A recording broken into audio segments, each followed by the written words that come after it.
चादर उतना ही पैर फैलाओ। लेकिन यार चादर एक डेफिनेट ऑब्जेक्ट है जिसकी साइज जितनी है उतनी ही रहेगी, पर हमारी बॉडी एक ग्रोइंग एंटाइटी है। बढ़ती उम्र में आदमी का साइज बढ़ भी सकता है और बढ़ता ही है। तो अगर आपकी चादर आपके पैर से छोटी है तो आपके पैर चादर से बाहर निकल रहे हैं तो आप क्या करेंगे? पैर मोड़ लेंगे, पर वो खुद एक तकलीफदेह पोजीशन है। कुछ देर बाद आप किसी और से चादर उधार लेंगे या अपनी चादर में नया कपड़ा जोड़ेंगे। बस अब चादर को समझ लो जिंदगी और जरूरतों को अपनी बॉडी, जो चादर में समा नहीं रही है। और आपने लेना शुरू किया उधार। पहले दोस्तों से लिया और जरूरत बढ़ी तो बैंकों से लिया, जिससे कहते हैं लोन, जिसके अगेंस्ट में देना होता है ईएमआई यानी इक्वेटेड मंथली इंस्टॉलमेंट। मतलब अपनी चादर में एक ऐसा कटमल घुसा लेना जो हर महीने खून चूसता रहेगा। अब आप कहेंगे कि दर्शन भाई तो क्या करूं, जीते रहूं वही आमदनी अठन्नी खर्चा रुपया वाली जिंदगी? बिल्कुल नहीं। पर यह वीडियो उन बहके हुए लोगों के लिए है जो जिंदगी जीने के तरीकों को जिंदगी समझ बैठे हैं। ईएमआई की सुविधा अच्छी है, पर उस पर निर्भरता कतई खतरनाक है। मैं देखता हूं मेरे बहुत से जानने वाले इस पीयर प्रेशर में अपनी ईएमआई पे ईएमआई बढ़ाते जा रहे हैं कि उसकी गाड़ी मेरी गाड़ी से बड़ी कैसे। यार देखो, पर्सनली मैं मानता हूं कि जब तक आपके पास आपके टोटल लोन अमाउंट को खड़े पे चुका देने का बैंक बैलेंस नहीं होना, तब तक उस अमाउंट का लोन मत लो। ये एक किस्म के विशियस सर्कल में उलझ जाओगे। बट यस, हो सकता है मेरा ये व्यू थोड़ा भावनात्मक ज्यादा हो then rely on the financial studies. अधिकांश भारतीयों के लिए अपना घर होना एक बहुत बड़ा सपना होता है। हालांकि अलग बात है कि दुनिया का सबसे अमीर इंसान इलॉन मस्क भी किराए के घर में रहता है।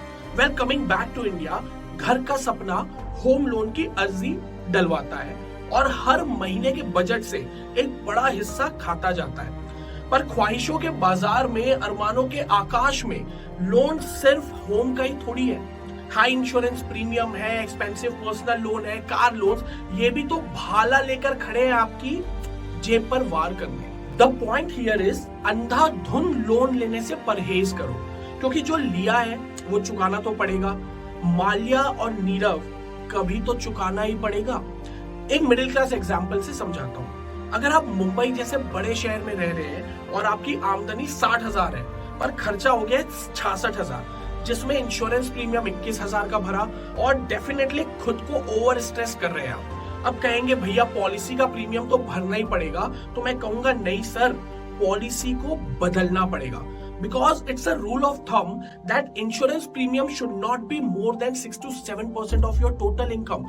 Similarly, house-related expenses, be it a loan, EMI or rent, should not be more than 35 to 40% of total income.